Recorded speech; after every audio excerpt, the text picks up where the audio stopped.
The council chamber fell silent as Admiral Chen Wei stepped to the podium. Around her sat representatives from 47 human colonies, their faces grave. The holographic display showed the latest intelligence. 3 more border stations had gone dark in the past week. The Crevathi Dominion was advancing, and every species in their path had either surrendered or been exterminated. "We've received their ultimatum," Chen said, her voice steady despite the trembling in her hands.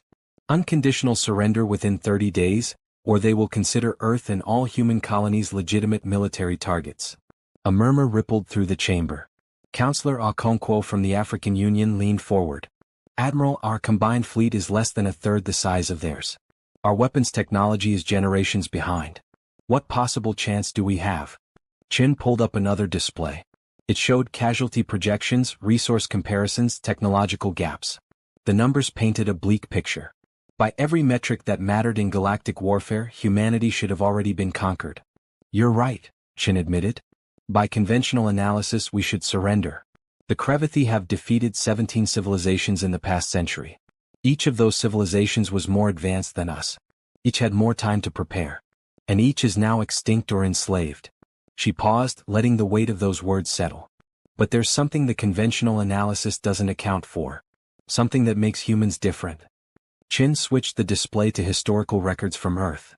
Ancient battles, desperate last stands, impossible victories. Thermopylae, where 300 warriors held back an empire.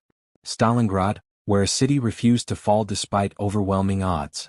The countless moments throughout human history where people chose to fight rather than submit. Every species the Crevathi have faced made the logical choice, Chin continued. They calculated the odds, saw the futility, and surrendered to preserve what they could.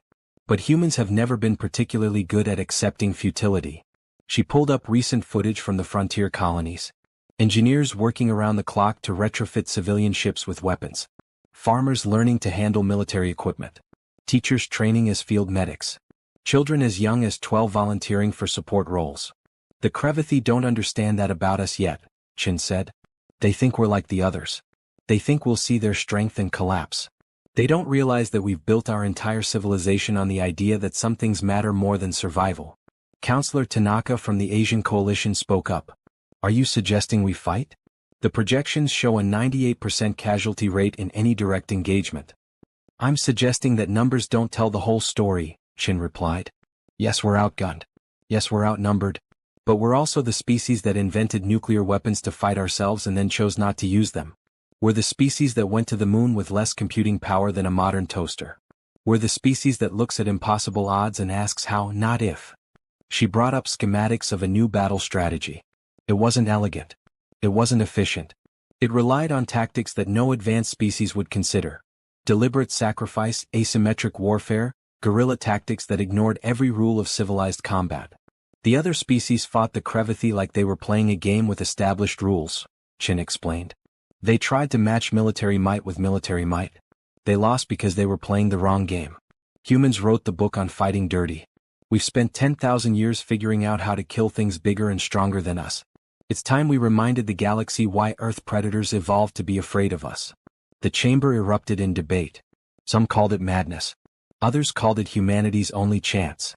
But as Chun looked around the room, she saw something shifting in their eyes. Fear was giving way to something more dangerous. Determination. "The Crevathi want us to be logical," Chin said, her voice cutting through the noise. "They want us to calculate the odds and surrender. But humanity's greatest moments have never come from logic. They've come from the stubborn refusal to accept that something can't be done. They've come from ordinary people deciding that some lines cannot be crossed, regardless of the cost." She closed the displays and looked directly at the council. "So here's my recommendation. We tell the Crevathi that humans don't do unconditional surrender. We tell them that if they want our worlds they'll have to take them. And we make damn sure that taking them costs more than they ever imagined possible. We might not win. But we'll make them remember that they fought us. Every species that comes after will hear the story of what happened when the Crevathi tried to conquer humanity. And maybe, just maybe, that story will matter to someone else facing their own impossible odds."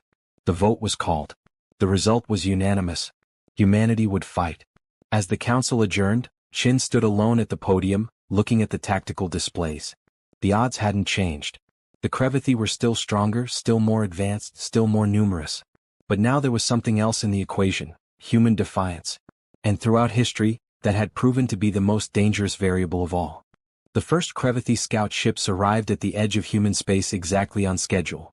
They were massive vessels, each one larger than humanity's biggest battleship. Their hulls shimmered with energy shields that could deflect anything in Earth's arsenal. They came expecting either a white flag or token resistance from a species about to die. What they found instead confused them.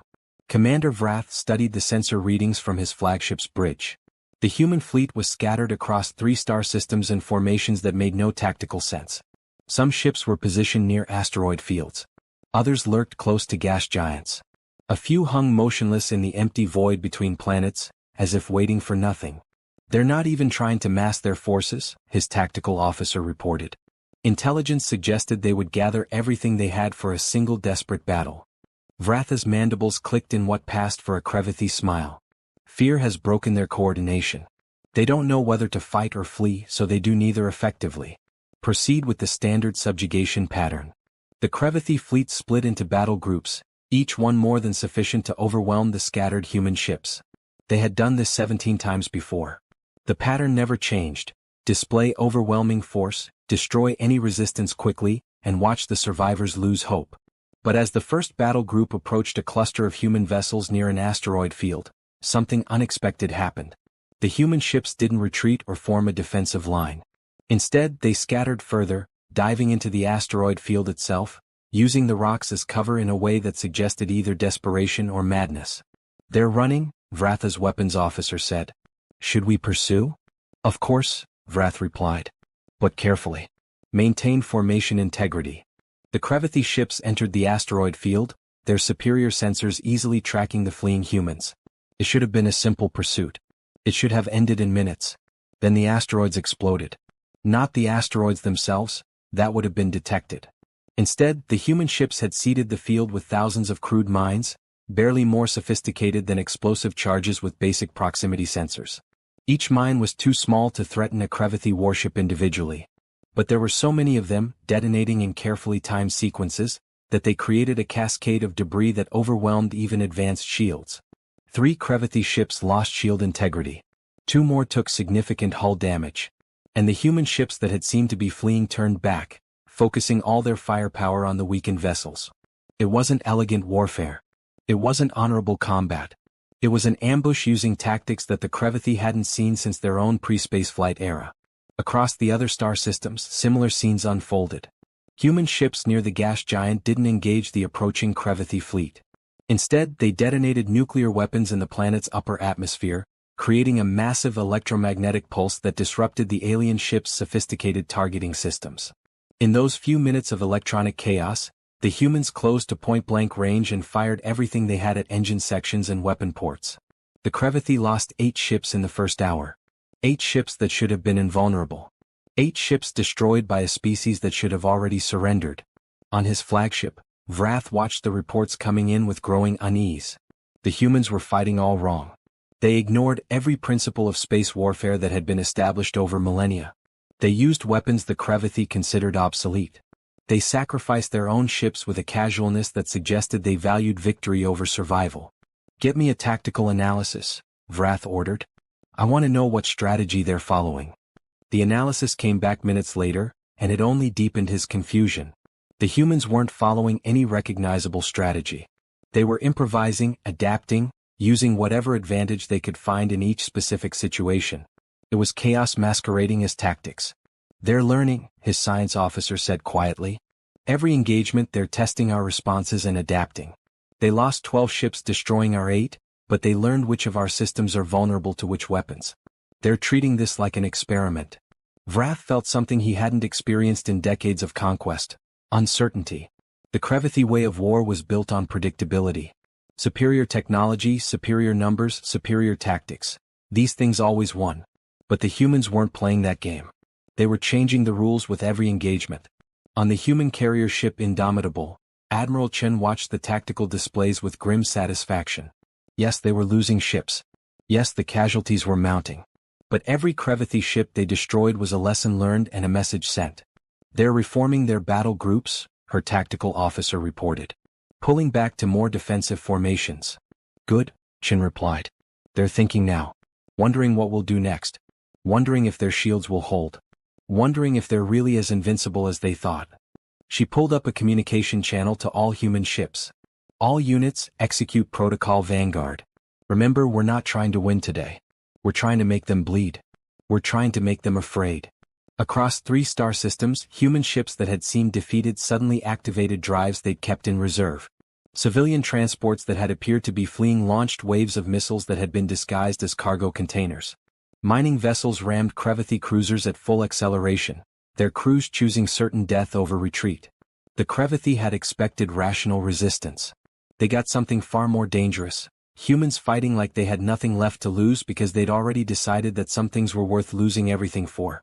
By the end of the first day, the Crevathi had lost 19 ships. The humans had lost 43. By every conventional measure, the Crevathi were winning. But as Commander Vrath looked at the casualty reports, he felt something that no Crevathi commander had felt in 100 years of conquest: doubt. The humans shouldn't be this difficult. They shouldn't be this costly. And if the first day had been this hard, what would the rest of the war look like? 3 weeks into the war, Commander Vrath stood before the Crevathi High Command via holographic transmission. His mandibles were still, a sign of deep unease among his species. Behind him, the tactical display showed something that should have been impossible. The human defensive line was holding. Explain how a primitive species has cost us 72 warships, the Supreme Commander hissed, her scales darkening with anger. Explain how they continue to resist when our projections showed complete victory within 10 days. Vrath chose his words carefully. They do not fight like any species we have encountered. They do not value their ships. They do not value their lives. Every engagement is a calculated sacrifice designed to inflict maximum damage. They have turned warfare into mathematics where their side of the equation doesn't include survival. Impossible, another high command member interjected. Self-preservation is universal. All species prioritize survival. Not humans, Vrath replied quietly. We captured some of their wounded. During interrogation, one of them said something that our translators struggled with. The closest approximation was, "We don't need to win. We just need to make you wish you'd never found us." The transmission fell silent. Across the Crevathi command network, admirals who had conquered 17 civilizations struggled to understand an enemy that weaponized hopelessness itself. On Earth, Admiral Chin sat in the war room beneath Geneva, surrounded by holographic displays showing the state of humanity's defense. The numbers looked terrible. 40% of the fleet was gone. 12 colonies had been evacuated.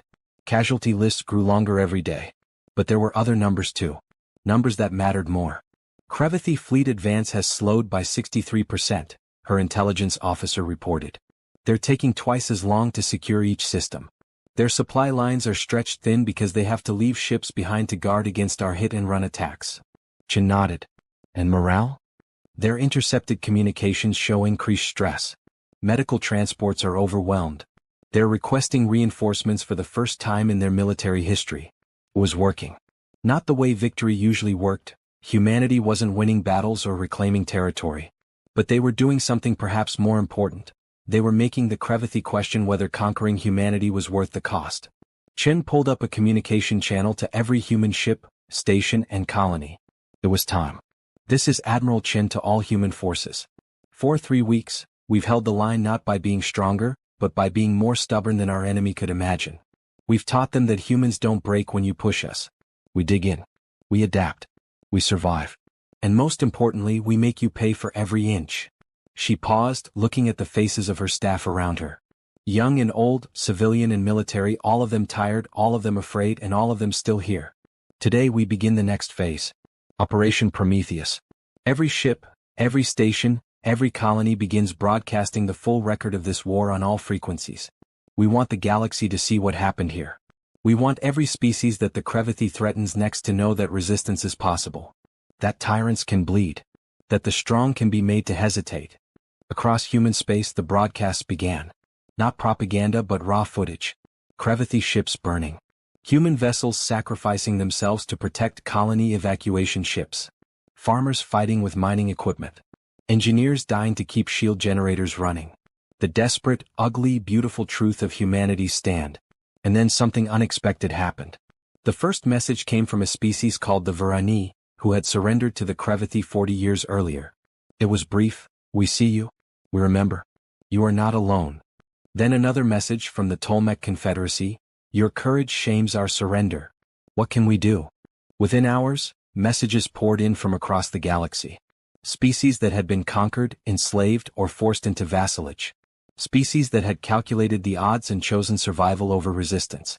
They had all been waiting, hoping for someone to prove that the Crevathi weren't invincible. Humanity had given them that proof, written in blood and fire across 3 star systems. Commander Vrath watched as his intelligence officers translated the flood of transmissions now filling the galactic networks. Resistance movements were forming on conquered worlds. Vassal species were questioning their treaties. The entire carefully constructed Crevathi dominion was beginning to crack. "They're not trying to defeat us," Vrath realized aloud. "They're trying to inspire everyone else to rise up. They've turned this war into a message." He looked at the casualty projections. If the war continued at this rate, the Crevathi would eventually win. But the cost would be catastrophic. And more importantly, it would prove to every species in the galaxy that the Crevathi could be hurt. That resistance was survivable. That surrender wasn't inevitable. The Supreme Commander's face appeared on his display. "Commander Vrath, the High Command has reached a decision. We are offering humanity a conditional peace. They keep their core worlds. We withdraw from human space. In exchange, they cease broadcasting these transmissions and agree to a non-aggression pact." Vratha's mandibles clicked in surprise. In 17 conquests, the Crevathi had never negotiated. Never offered terms. Never retreated. "They've already won," the Supreme Commander continued, her voice heavy with something that might have been respect. "Not militarily but strategically. If we continue, we prove their point. If we withdraw, we at least stop the bleeding. Sometimes, Commander, the greatest victory is knowing when to stop fighting." When the Crevathi peace offer reached Earth, Admiral Chen read it twice to make sure she understood correctly. Around her, the war room erupted in cautious celebration. They had done it. Humanity had survived. But Chen felt no triumph, only exhaustion and the weight of all those who hadn't lived to see this moment. 40% of the fleet. Hundreds of thousands of casualties. 12 evacuated colonies. "What do we tell them?" her aide asked, waiting to draft a response. Chen looked at the holographic display showing Earth, scarred but unbroken. "We tell them we accept. We tell them the war is over. And then we make sure that every species in this galaxy knows exactly what it cost the Crevathi to learn that humanity doesn't surrender. Not to impossible odds. Not to superior force. Not to anyone who thinks strength gives them the right to demand our freedom." She stood, addressing her staff one final time. "We didn't win because we were stronger. We won because we were willing to pay a price they couldn't imagine. We won because humanity has spent its entire history learning how to survive things that should have killed us. And most importantly, we won because we fought for something bigger than ourselves. We fought for the idea that tyranny should never be easy. That conquest should never be cheap. That there will always be someone, somewhere, willing to stand up and say no." The peace treaty was signed within a week. The Crevathi withdrew. The galaxy watched and learned.